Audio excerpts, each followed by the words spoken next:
ನಮಸ್ಕಾರ, ನೀವು ನೋಡ್ತಾ ಇದ್ದೀರಾ ಸ್ಪೀಡ್ ನ್ಯೂಸ್ ಕನ್ನಡ. ನಾನು ಸುಷ್ಮಿತಾ ನಟರಾಜ್.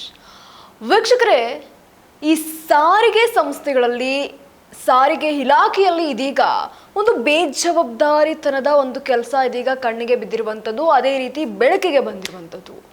ಸರಿ ಸುಮಾರು 84 ಕಿಲೋಮೀಟರ್ವರೆಗೂ ಅದು ರಾತ್ರಿಯ ವೇಳೆ ಹೆಡ್ಲೈಟ್ ಇಲ್ಲದೆ ಒಂದು ಬಸ್ನ ಚಲಾಯಿಸೋದನ್ನ ನೀವೆಲ್ಲಾದರೂ ನೋಡಿದ್ದೀರಾ?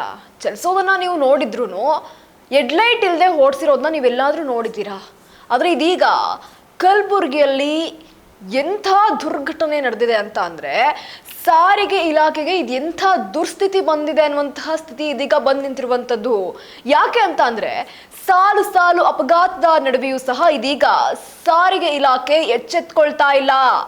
ಯಾಕೆ ಅನ್ನುವಂತಹ ಪ್ರಶ್ನೆ ಇದೀಗ ಬಿದ್ದಿರುವಂಥದ್ದು. ಇನ್ನು ಇದು ಸಾರಿಗೆ ಸಚಿವರು ನೋಡಲೇಬೇಕಾದಂತಹ ಸ್ಟೋರಿ ಅನ್ನೋದಂತೂ ಖಂಡಿತ. ಏನಾದರೂ ಎಡವಟ್ಟಾದ್ರೆ ಮುಂದೊಂದು ದಿನ ಇದು ನಿಮ್ಮ ತಲೆಗೆ ಬಂದು ಕುತ್ಕೊಳ್ಳುತ್ತೆ. ಈ ಸ್ಟೋರಿ ಇದು ನಿಮಗೋಸ್ಕರ ಅಂತಾನೆ ಮಾಡಿರುವಂತಹ ಸ್ಟೋರಿ. ಹೌದು, ಕಲಬುರ್ಗಿಯಲ್ಲಿ ಸಾರಿಗೆ ಬಸ್ಗೆ ಹೆಡ್ಲೈಟ್ ಕೆಟ್ಟು ಹೋಗಿದ್ರು ಸಹ ಪ್ರತಿನಿತ್ಯ ಕತ್ಲಲ್ಲೇ ಚಾಲಕ ಬಸ್ಸನ್ನ ಓಡಿಸ್ತಾ ಇರೋದು ಇದೀಗ ಬೆಳಕಿಗೆ ಬಂದಿದೆ.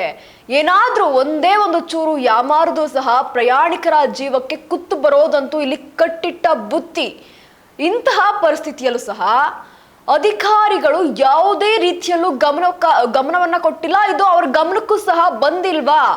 ಇದು ಎಂಥ ಪರಿಸ್ಥಿತಿ, ಇದು ಎಂಥ ಅವ್ಯವಸ್ಥೆ ಅನ್ನೋದು ಅಲ್ಲಿನ ಸಾರ್ವಜನಿಕರು ಮಾಡ್ತಾ ಇರುವಂತಹ ಪ್ರಶ್ನೆ. ಇನ್ನು ಬಸ್ ಹೆಡ್ಲೈಟ್ ಕೆಟ್ಟೋಗಿದ್ರು ಸಹ ಯಾವ ಕಾರಣಕ್ಕೆ ಇನ್ನೂ ಸಹ ನೀವು ಸರಿಪಡಿಸಿಲ್ಲ?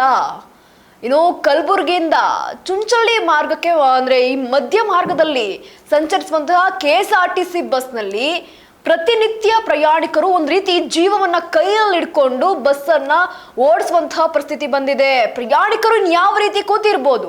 ಅಕ್ಕಪಕ್ಕ ಏನಾಗ್ತಾ ಇದೆ, ಸುತ್ತಮುತ್ತ ಏನಾದರೂ ಬರ್ತಾ ಇದೆಯಾ? ಈಗಾಗಲೇ ನಾವು ನೋಡ್ತೀವಿ, ಎಲ್ಲ ಬೆಳಕು ಕರೆಕ್ಟ್ ಆಗಿದ್ದು, ಹೆಡ್ಲೈಟ್ ಕರೆಕ್ಟ್ ಆಗಿದ್ದು, ಸೂರ್ಯನ ಬೆಳಕಿದ್ರೂ ಸಹ ಎಷ್ಟೋ ಪ್ರಾಣಿಗಳ ಜೀವಕ್ಕೆ ಹಾನಿ ಆಗ್ತಾ ಇದೆ. ಯಾವ ಕಾರಣದಿಂದ? ನಡು ರಸ್ತೆಯಲ್ಲಿ ಪ್ರಾಣಿಗಳು ಹಾದು ಹೋಗುವಂತಹ ಪರಿಸ್ಥಿತಿ ಇರ್ತಾವೆ. ಅದೇ ರೀತಿ ಪ್ರಾಣಿಗಳನ್ನ ಬಿಡ್ರಿ, ಜನವಸತಿ ಓಡಾಡುವಂತಹ ಸ್ಥಳ ಇರ್ಬೋದು, ಜನರು ವಾಸಿಸುವಂತಹ ಸ್ಥಳ ಇರುವಂಥದ್ದು, ಅದೇ ರೀತಿಯಲ್ಲಿ ಅಂತಹ ರಸ್ತೆಯಲ್ಲಿ ಓಡಾಡುವಂತಹ ಸಾರಿಗೆಯಲ್ಲಿ ಇದೀಗ ಹೆಡ್ಲೈಟ್ ಇಲ್ಲ ಅಂದ್ರೆ ಅದು ಎಷ್ಟರ ಮಟ್ಟಿಗೆ ಸರಿ? ಪ್ರತಿನಿತ್ಯ ಓಡಾಡುವಂತಹ ಬಸ್, ಅದು ಸರಿಸುಮಾರು ರಾತ್ರಿ 7:30 ನಂತರ ಓಡಿಸುವಂತಹ ಬಸ್ ಇದು. ಕಲಬುರ್ಗಿಯಿಂದ ಚುಂಚಳ್ಳಿವರೆಗೂ ಸಹ ಈ ಬಸ್ ಹೋಗ್ಬೇಕು. ಸರಿಸುಮಾರು 84 ಕಿಲೋಮೀಟರ್ ಗಟ್ಟಲೆ ಈ ಬಸ್ ಓಡಿಸ್ಬೇಕು. ಆದ್ರೂ ಸಹ ಹೆಡ್ಲೈಟ್ ಇಲ್ಲ. ಹೆಡ್ಲೈಟ್ ಇಲ್ಲದೆ ಆ ವ್ಯಕ್ತಿ ಗಾಡಿ ಆದ್ರೂ ಓಡಿಸೋದು ಹೇಗೆ? ಹಿಂದೆ ಕೂತಿರುವಂತಹ ಪ್ರಯಾಣಿಕರ ಪರಿಸ್ಥಿತಿ ಏನಾಗಿರ್ಬೋದು? ಏನಾದ್ರೂ ಒಂದೇ ಒಂದು ಚೂರು ಹೆಚ್ಚು ಕಮ್ಮಿ ಆಯ್ತು ಅಂದ್ರೂ ನೋಡೋರು ಯಾರು? ಸಾರಿಗೆ ಇಲಾಖೆಯ ಸಚಿವರು ಬಂದು ನೋಡ್ತೀರಾ ಅವ್ರ ಜೀವನ? ಆ ಬಸ್ ಆಕ್ಸಿಡೆಂಟ್ ಆಯ್ತು, ಏನಾದ್ರು ಒಂದಾಯ್ತು ಅಂದ್ರೆ ಅವಾಗ ಬಾಯಿ ಬಡ್ಕೊಳ್ತೀರಾ. ಅದಕ್ಕಿಂತ ಮುಂಚೆ ಯಾವ ಸಹ ನಿಮ್ಮ ಗಮನಕ್ಕೆ ಬಂದಿಲ್ವಾ? ಬಂದಿದ್ರು ಕಣ್ಣು ಮುಚ್ಕೊಂಡು ಕೂತಿದ್ದೀರಾ? ಅಥವಾ ಇಷ್ಟು ದಿನ ನಿಮ್ ಕಣ್ಣಿಗೆ ಬಿದ್ದಿಲ್ಲ, ಇದು ನಿಮ್ ಗಮನಕ್ಕೆ ಬಂದಿಲ್ಲ ಅಂದ್ರೆ ಈಗ ನಾವು ತಿಳಿಸ್ಕೊಡ್ತಾ ಇರೋಂಥದ್ದು ಏನು ಅಂತ ಅಂದ್ರೆ ಆ ಬಸ್ ನಂಬರ್ ಸಮೇತ ಹೇಳ್ತಾ ಇದೀವಿ. ಅದನ್ನ ಒಂದ್ ಸ್ವಲ್ಪ ಗಮನದಲ್ಲಿ ಇಟ್ಕೊಂಡು ಸರಿಪಡಿಸ್ತೀರಾ ಇಲ್ವಾ ಅನ್ನೋದು ನಿಮಗ್ ಬಿಟ್ಟಿದ್ದು. ಇನ್ನು ಆ ಬಸ್ನ ನಂಬರ್ನ ನೋಡೋದಾದ್ರೆ K28F1985 ಸಂಖ್ಯೆಯ KSRTC ಬಸ್ ಹೆಡ್ಲೈಟ್ ಕೆಟ್ಟು ಹೋಗಿದ್ರು ಸಹ ಅದೇ ಬಸ್ನ ಇದೀಗ ಓಡಿಸ್ತಾ ಇರುವಂತಹ ಚಾಲಕ ಹೆಡ್ಲೈಟ್ ಇಲ್ಲದೆ ಇದ್ರು ಸಹ, ಹೆಡ್ಲೈಟ್ ಕೆಟ್ಟು ಹೋಗಿದ್ರು ಸಹ ಹಲವು ದಿನಗಳಿಂದ ಇದೇ KSRTC ಬಸ್ನ ಓಡಿಸ್ತಾ ಇದ್ದಾನೆ. ಇನ್ನು ಇದರ ನಿಗಮದ ಅಧಿಕಾರಿಗಳಂತೂ ರಿಪೇರಿ ಮಾಡಿಸೇ ಇಲ್ಲ. ಇದು ಎಂಥ ಹಣೆಬರ? ನಮ್ಮ ಕರ್ನಾಟಕದ ಮತ್ತೊಂದು ಹಣೆಬರನ? ಯಾಕೆ ಸಚಿವರು ಗಮನ ಕೊಡ್ತಾ ಇಲ್ಲ? ಇಲ್ಲಿ ಇನ್ನೂ ದುರದೃಷ್ಟಕರ ವಿಚಾರ ಏನಪ್ಪ ಅಂತ ಅಂದ್ರೆ, ಇದೆಲ್ಲದರ ನಡುವೆ ಈ ಕತ್ಲಲ್ಲಿ ಏನು ಡ್ರೈವರ್ ಗಾಡಿ ಓಡಿಸ್ಬೇಕಾದ್ರೆ ಕಂಡಕ್ಟರ್ ಏನಿರ್ತಾರಲ್ಲ, ಅವರು ಮೊಬೈಲ್ ಟಾರ್ಚ್ನ ಇಟ್ಕೊಂಡು ಕೂತಿದ್ದಾರೆ. ನೀವು ಆ ವಿಡಿಯೋನ ನೋಡ್ಬೋದು. ಈ ವಿಡಿಯೋ ಏನು ಪ್ಲೇ ಆಗ್ತಾ ಇದೆಯಲ್ಲ, ಆ ವಿಡಿಯೋದಲ್ಲಿ ನೀವು ಗಮನಿಸ್ಬೋದು. ಡ್ರೈವರು ಗಾಡಿ ಓಡಿಸ್ತಾ ಇದ್ರೆ ಪಕ್ಕದಲ್ಲಿ ಕುತ್ಕೊಂಡು ಮೊಬೈಲ್ ಟಾರ್ಚ್ ಹಿಡ್ಕೊಂಡಿದ್ದಾನೆ. ಒಂದು ಸರ್ಕಸ್, ಒಂದೇ ಒಂದು ಬ್ರೇಕು ಏನೋ ಬಿತ್ತು ಅಂದ್ರೆ ಮೊಬೈಲ್ ಹೊರಗಡೆಗೆ ಬಿದ್ದು ಹೋಗ್ಬಿಡುತ್ತೆ. ಮೊಬೈಲ್ನ ನೋಡೋದಾ, ಹಿಂದೆ ಕೂತಿರೋ ಸಾರ್ವಜನಿಕರನ್ನ ನೋಡೋದಾ, ಅಥವಾ ಮುಂದೆ ರೋಡ್ನ ನೋಡೋದಾ? ಏನ್ ಮಾಡ್ತಾ ಇದ್ದೀರಾ ಅಧಿಕಾರಿಗಳು? ಏನ್ ಮಾಡ್ತಾ ಇದ್ದೀರಾ ನೀವು ಸಚಿವರು?